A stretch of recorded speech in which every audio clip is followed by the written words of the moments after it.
How would you like a 15% discount to my daily email, the stack of stuff, the show notes, discounts to the conference, all of that? All you need to do is text the word show to 33777. You'll get the annual subscription with a 15% discount to my daily email. You'll get the stack of stuff, the links to the show notes, discounts to the conference, and so much more. All you have to do is text the word show, SHOW, to 33777. Text show to 33777.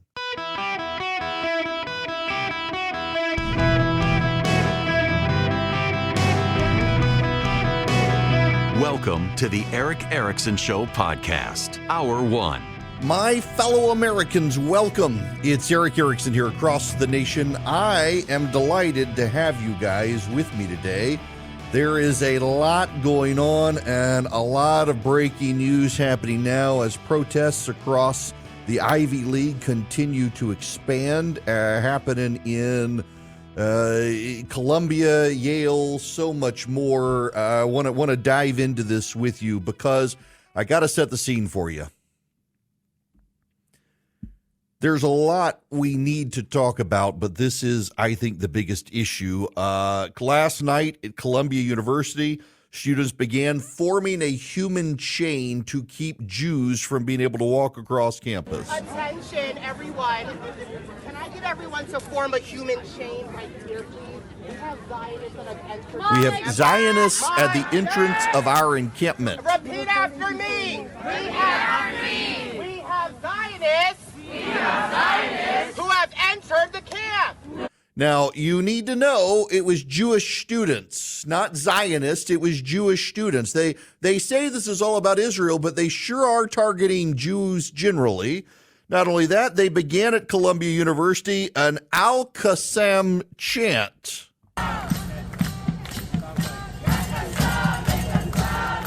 Al-Qassam, make us proud.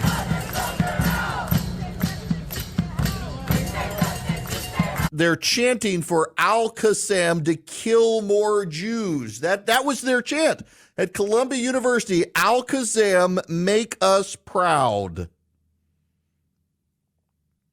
Kill more Jews. What is Al-Qassam, you ask?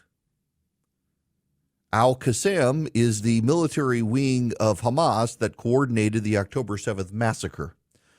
You have students at Columbia University calling on Al-Qassam, the military wing of Hamas that massacred the Jews on October 7th, to kill more Jews. This is happening at Columbia University. At Yale University, they formed a human chain to block Jewish students from going into the dorms. And at Columbia University, a Columbia University Jewish professor who was born in Israel has been locked out of campus. Shame on you! I have not just a civil right as a Jewish person to be on campus. I have a right as a professor employed by the university to be on campus. They deactivated my card. These are 5 lawsuits happening, but we don't want to. And they come to shout him down. He's been locked out of campus. A Jewish professor born in Israel, locked out of campus at Columbia University. At Yale today, right now, these pro-Palestinian, pro-Hamas protesters, anti-Semites, they have blocked streets around Yale's campus. They're refusing to allow people access to Yale if they're Jewish. This is happening not in Germany in the 1930s. This is not happening in Arab countries. This is happening in the United States of America in the year of our Lord 2024. Now, I got to set the stage for you here. This is very important because when Joe Biden ran for president of the United States of America in 2019, do you know what the very first 2 words were of Joe Biden's launch video? I'm not making this up. This is the very first video from Joe Biden's campaign where he announced he was running for president. The very first 2 words of Joe Biden's campaign, The reason Joe Biden said he was running for president of the United States were these two words, the very first two words he uttered in his campaign announcement. Do you know what those two words were? Charlottesville, Virginia is home to the author of one of the great documents in human history. We know it by heart. We hold these truths to be self-evident, that all men are created equal, endowed by their Creator with certain inalienable rights. We've heard it so often, it's almost a cliche, but it's who we are. We haven't always lived up to these ideals. Jefferson himself didn't, but we have never before walked away from them. Charlottesville, Virginia. Those are the first two words uttered by the campaign for president of the United States of Joe Biden. Joe Biden said it was the events in 2017 at the Unite the Right rally where the Tiki Torch Whites carried tiki torches through Charlottesville, Virginia. That was the reason he decided to run for office. CNN reported this, NBC reported this, the New York Times reported this, the Washington Post reported this. Jill Biden and Joe Biden both said the reason Joe Biden ran for president were the events of Charlottesville, Virginia. How un-American that was, how detestable that was. He needed to run to call Americans back to their founding ideals. We hold these truths that all men are created equal. Those are his words, the very first two words uttered by Joe Biden in his campaign for president, Charlottesville, Virginia. And he hasn't said jack about what's going on right now. Really easy for Joe Biden to call out the other side. That's not leadership. That's easy. It's easy to criticize the other side. It's hard to criticize your own side. After the primary in Michigan, where 15% of Democratic voters, mostly in Islamic districts around Dearborn, Michigan, and auto workers, voted uncommitted in the Democratic presidential campaign, Joe Biden's team began walking back his position on Israel. He began being more sympathetic to the Palestinians and towards Hamas and more reasonable towards Hamas. And now, on Columbia University's campus, Joe Biden is seeing this. We're all seeing this. They're blocking Jews from campus. At Yale University, they're blocking Jews from campus. At Harvard University, they're harassing Jewish students. You know, at Columbia, the local Orthodox rabbi is having to arrange security for Jewish students. The University of Pennsylvania, they were chanting death to the Jews and from river to sea, a genocidal call against the Jews. At Stanford University in California, they chased a Jewish speaker off campus. It was real easy for Joe Biden to condemn Donald Trump.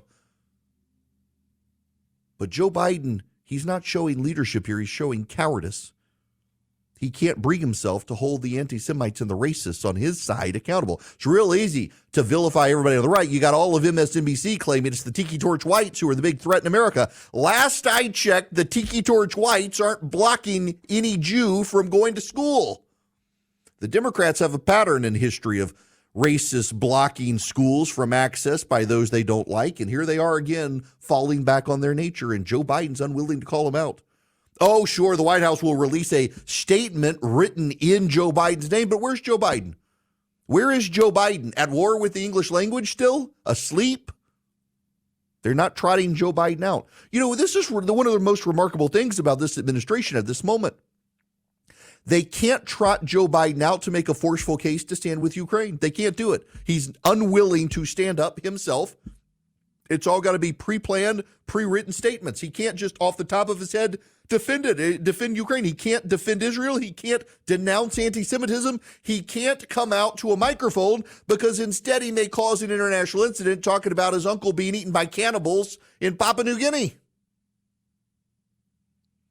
Joe Biden can't rise to the occasion. He has not risen to the occasion. In 1992, Rodney King, after the savage beating in Los Angeles, 4 of the police officers were charged and hauled before a jury. They were found not guilty, and the Los Angeles riots began. And a black female rapper named Sister Souljah came out after the Los Angeles riots in May of 1992 and said black people needed to spend a week killing white people. There was an Arkansas governor you might have heard of. His name was Bill Clinton. He was running for president, and within a month of Sister Souljah giving that statement to the Washington Post and others, Bill Clinton was speaking at Jesse Jackson's Rainbow Coalition event and let loose on what became known as a Sister Souljah moment. Been best about the Rainbow Coalition, which is people coming together across racial lines. You talked about Mr. Fields from Louisiana that you had here last night, a great role model. We don't have a lot of time to do this. We don't have a lot of time. You had a rap singer here last night named Sister Souljah. I defend her right to express herself through music. But her comments before and after Los Angeles were filled with the kind of hatred that you do not honor today and tonight. Just listen to this, what she said. She told the Washington Post about a month ago, and I quote, "If black people kill black people every day, why not have a week and kill white people? So you're a gang member and you normally kill somebody? Why not kill a white person?" Last year she said, "You can't call me or any black person anywhere in the world a racist. We don't have the power to do to white people what white people have done to us. And even if we did, we don't have that low-down, dirty nature. If there are any good white people, I haven't met them. Where are they? Right here in this room. That's where they are." I know she is a young person, but she has a big influence on a lot of people. And when people say that, if you took the words white and black and you reversed them, you might think David Duke was giving that speech. He went on from there, criticized her, criticized those who would back her. At Jesse Jackson's event, Jesse Jackson denounced Bill Clinton after the event. Other prominent black officials in the country denounced Bill Clinton, and he stood by it. He defended it. He said he was right and she was wrong, and that this was leadership, criticizing people on his own side, that he understood the injustice. He denounced the verdict against the cops at Rodney King, but this was wrong to encourage black people to kill white people. Bill Clinton rose to the occasion. You could say it was political. You could say it was cynical. You can say he needed to do it, but by God, Joe Biden needs to do it, and he's nowhere to be seen.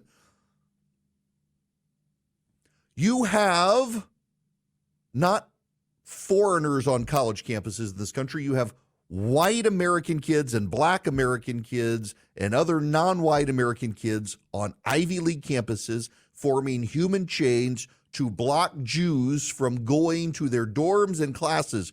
You have Ivy League universities denying Jewish professors with tenure access to the college campus in the name of protecting them.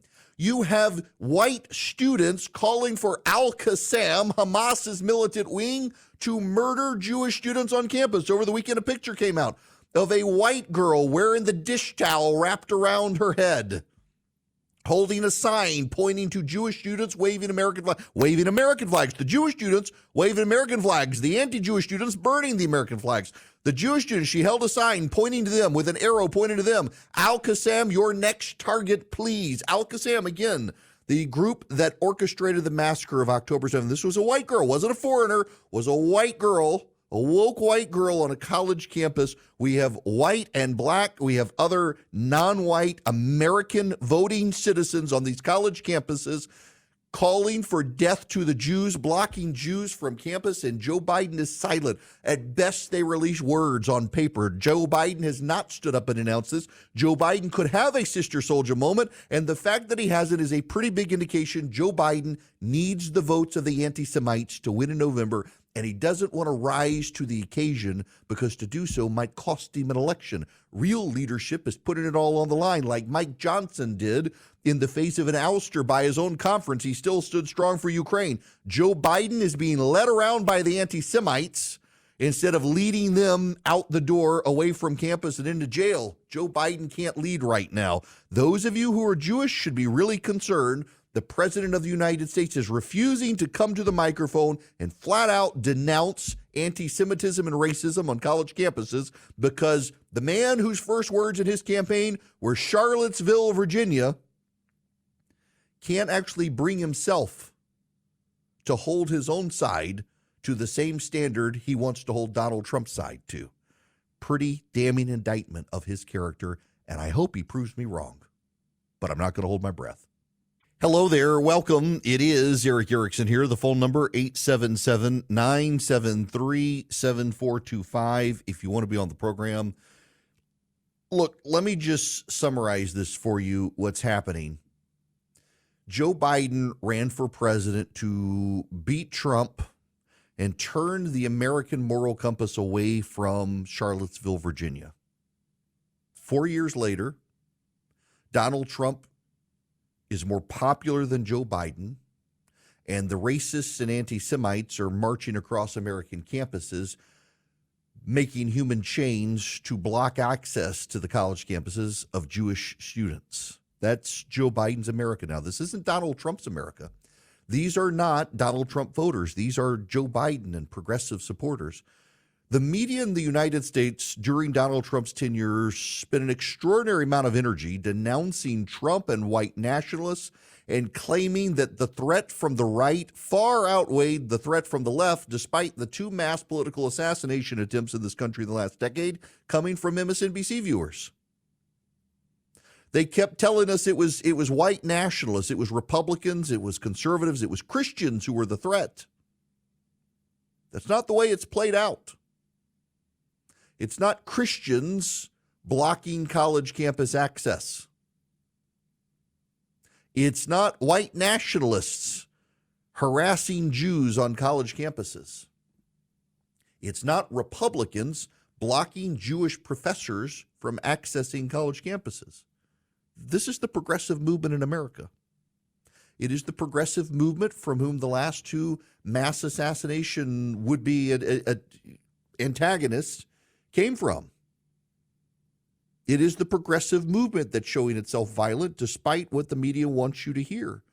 And it is Joe Biden who said he was going to turn us to our better angels, and instead he now depends on the worst angels of the Democratic Party, the devil himself, to get him elected, and that should tell you everything you need to know about why you shouldn't vote for him. I got to tell you about Vision Computers now. There's just no easy way to transition into this, but I got to tell you about them. And so let me tell you this. Our kid is going to college in August. Blows my mind. I'm old enough to have a kid going to college. She's going to need a computer. Vision will build it for her. Why? Because they'll build her what she needs, what she wants, what's going to last her through college, what's upgradable. And then I won't have to be the tech support because she'll have a special number she can call, and faster than Google search, she'll figure out the answer to her questions. They can do it for you with your home, with your kids, with your company for $179 a year if you didn't buy a computer from Vision. If you bought a computer from Vision, it comes with it. If not, for $179 a year, you call 404-COMPUTE, go to visioncomputers.com. For $179 a year, not a month, you too can get the special phone number, and Vision can take over your tech. They can remote in to fix things. They can help you with printer and email support, whatever you need. 404-COMPUTE or visioncomputers.com. Unload your IT burdens to Vision Computers for just $179 a year. 404-COMPUTE. Tell them I sent you. Hello there. Welcome. It is Eric Erickson. The phone number, 877-973-7425. I guess I should pull up the call screening program, shouldn't I? By the way, just got to say thank you last week to the folks at WOKV and WDBO in Florida. It's nice to be home now. Came home to just my family having gone out of town for so long. Gone last week. I had to be gone at the end of this week. I had to be gone next week. I was supposed to be gone tomorrow, and my family staged an intervention and put their foot down. So I will be here for most of the rest of the week, which is fine. A lot of travel these days. That's okay. Had a great time last week. Now, to the phone, 877-973-7425. Jim, you're going to be up next. Welcome. Hey, how's it going today, Eric? Good. How are you? Not too bad. I got a very, serious and disturbing question. At what point are we looking at that the administrations of these universities at Harvard, Yale, and Columbia, and all the Ivy League When are these Jewish students going to start wearing yellow stars? It's only a matter of time before they make them do that. I mean, people really need to be concerned. Now, Jim, I'm going to let you go there. I want you to listen. I want you to listen to this. Every single person listening to me right now, I want to read you the list from the U.S. Department of Education has released the list of schools presently under investigation for anti-Semitism. Again, this is a list of the colleges and universities in the United States presently being investigated by the federal government for anti-Semitism. Arizona State University, Carnegie Mellon, Columbia University, Cooper Union, Cornell University,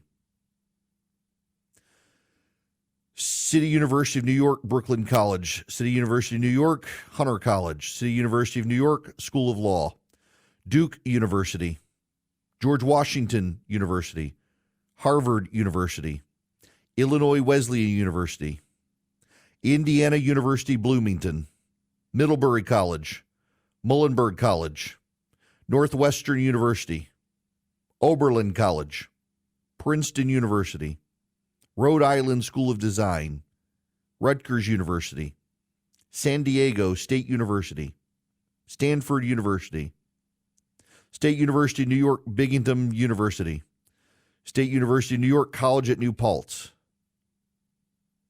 State University of New York Rockland, Swarthmore College, Temple University, the New School, The Ohio State University, University of California, Berkeley, University of California, Davis, University of California, Los Angeles, University of California, San Diego, University of California, Santa Barbara, University of Illinois at Chicago, University of Illinois at Urbana-Champaign, University of Massachusetts, Amherst, University of Michigan, Ann Arbor, University of Minnesota, Twin Cities, University of North Carolina, Chapel Hill, University of Southern California, University of Washington, Seattle, University of Wisconsin at Madison, Wellesley College, Yale University, 1, 2, 3, 4, 5, 6, 7, 8, 9, 10, 11, 12, 13, 14, 15, 16, 17, 18, 19, 20,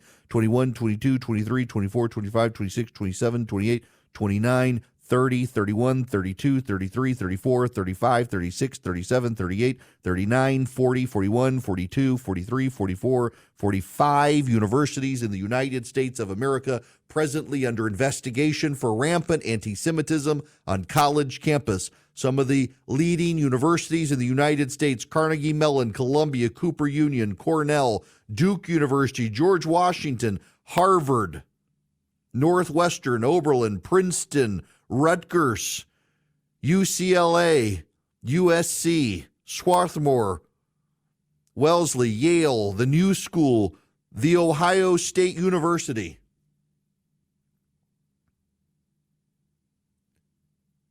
There is poison on these college campuses. Poison in the brains of these kids.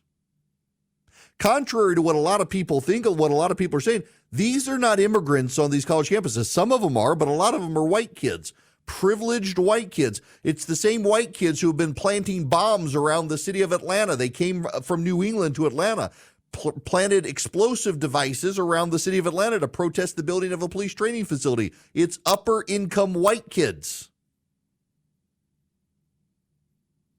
Their brains have become rotted and diseased. They've been indoctrinated instead of educated. Many of them, their parents sent them to gifted academic institutions.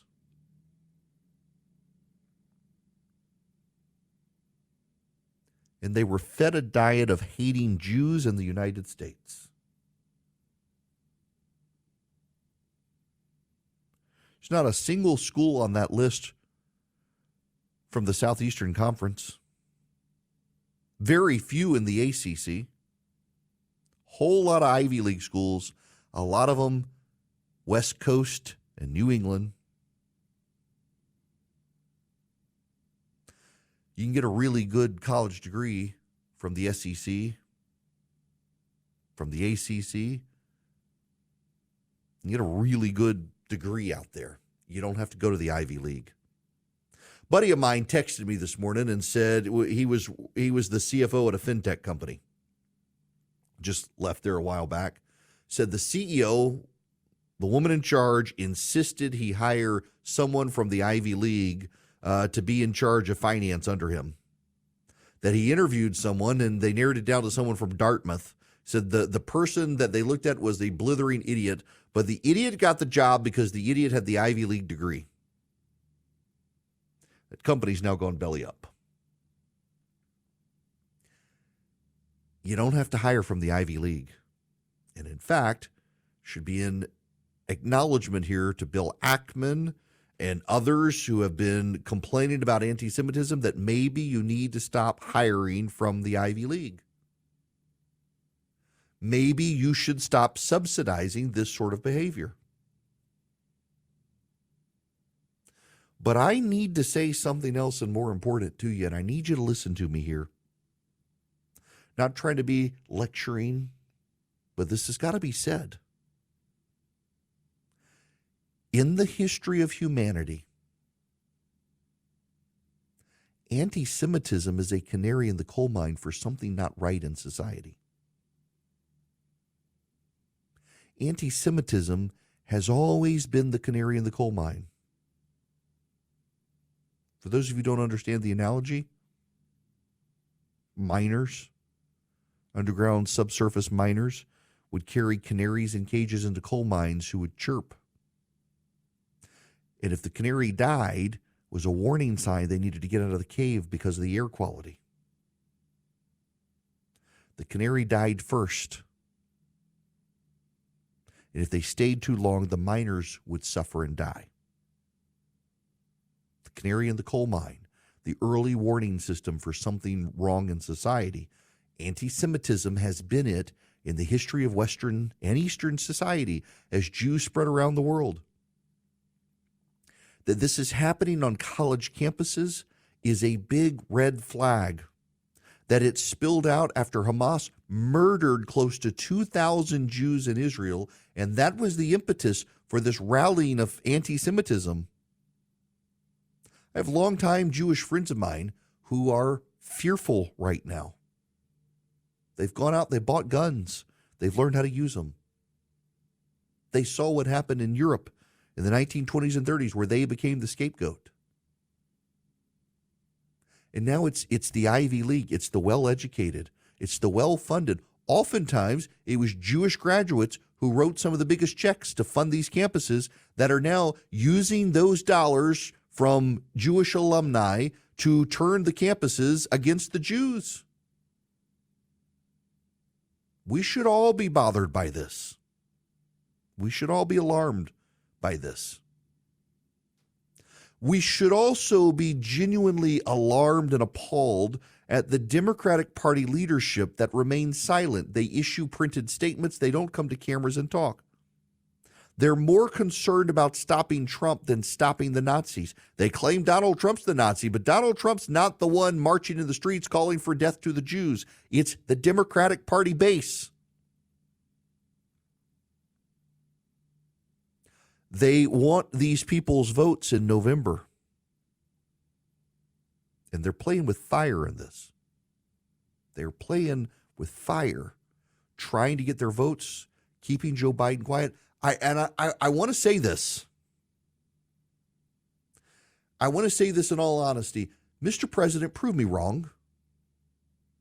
Mr. President, come out to the camera, unscripted, and denounce what's going on. Don't play the both sides, Islamophobia and anti-Semitism. We aren't seeing on these campuses Islamophobia. We're not seeing on these campuses hostility towards Muslims. We're seeing hostility to Jews. Don't try to both sides of this. Don't try to nuance this. Come out, Mr. President. Prove me wrong. Condemn this.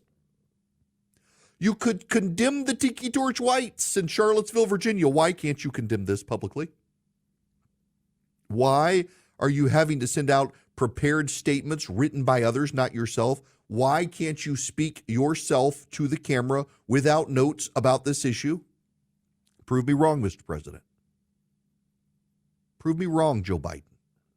Come out and condemn the anti-Semitism on college campuses. Come out and condemn the anti-Semitism rising on the left. Don't both sides it. Don't try to make it about Trump. Don't try to make it about Islamophobia. Condemn the violence and the anti-Semitism and the racism coming from the progressive movement in America, cheered on by the likes of your own Rashida Tlaib and Ilhan Omar and Alexandria Ocasio-Cortez, Jamal Bowen, who are all trying to justify it, all trying to explain it, all trying to say it's no big deal, all trying to say it's just words.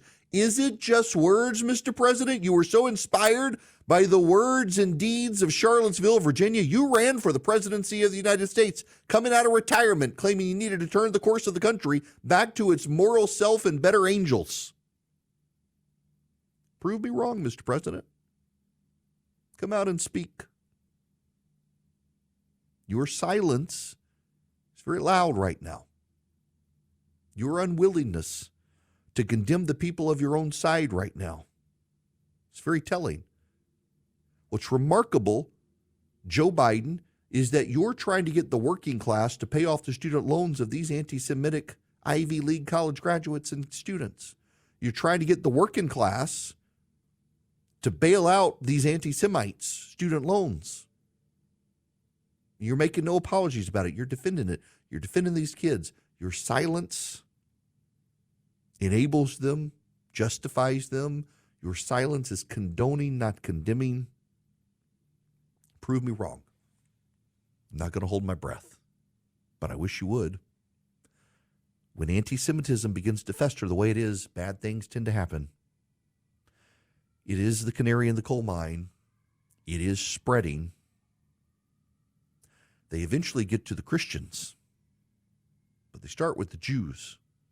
And every Christian should be condemning what's happening to their Jewish cousins, because you're next. The things of the world hate the things of God. Mr. President, you could lead. Why aren't you? And silence from the White House. These turbulent times. In these turbulent times, that's why the folks at Swiss America want to help you protect your hard-earned assets. You don't know what's going to happen tomorrow. The world just seems like it's going to hell in a handbasket, starting on Ivy League campuses. Swiss America has been sounding the alarm about this, and they want you to get their report completely for free, The Secret War on Cash. All you do to get it is you mention my name, Eric Erickson, when you call or text 800-289-2646. The Secret War on Cash, it is completely for free. The war on cash includes digital forms of currency. It is spreading daily. All you need to do is call or text my name, Eric Erickson, to 800-289-2646. That's 800-289-2646. The report is completely for free from Swiss America. 800-289-2646. Call or text my name. Message data rates may apply. Hello and welcome. It is Eric Erickson here. This hour of the program brought to you by First Liberty Building and Loan, wherever you are nationwide. First Liberty can help your business grow. If you're buying a building or building a building, you're buying a franchise, you need $250,000 or more, reach out to First Liberty, firstlibertyga.com, firstlibertyga.com. Tell them I sent you. Oh, the hush money trial coverage continuing on television. They're not paying attention to Columbia. Meanwhile, Robert Kraft, the owner of the Patriots, has released a statement saying he will not give any more money to Columbia University until the school protects Jewish students. Good for him. He's the founder of the Foundation to Combat Anti-Semitism. I gotta move to a personal side story here. Y'all know the book To Kill a Mockingbird? It's actually my favorite book. I love To Kill a Mockingbird. I love the movie with Gregory Peck. The book and the movie, I have to tell myself, are different because the book captures so many more scenes than the movie. I'm surprised Hollywood hasn't tried to remake To Kill a Mockingbird. It's just the perfect movie, but the book is a wonderful, wonderful book. I love To Kill a Mockingbird. And Atticus tells the kids, you don't kill mockingbirds. All mockingbirds do is they want to sing for us. They don't have their own song. They take the song of other birds and sing. Well, y'all, my wife is about to really legitimately kill a mockingbird, and I may have to do the dirty work. In fact, I told my neighbors yesterday, if you hear a shotgun blast in the middle of the night, don't call 911. It's me killing a mockingbird. We have a mockingbird in the tree outside our bedroom window. And that mockingbird doesn't say a darn thing during the day, but starting at 10 o'clock at night, you know the songs that the mockingbird sings? Car alarms. Woo, woo, woo, woo, woo.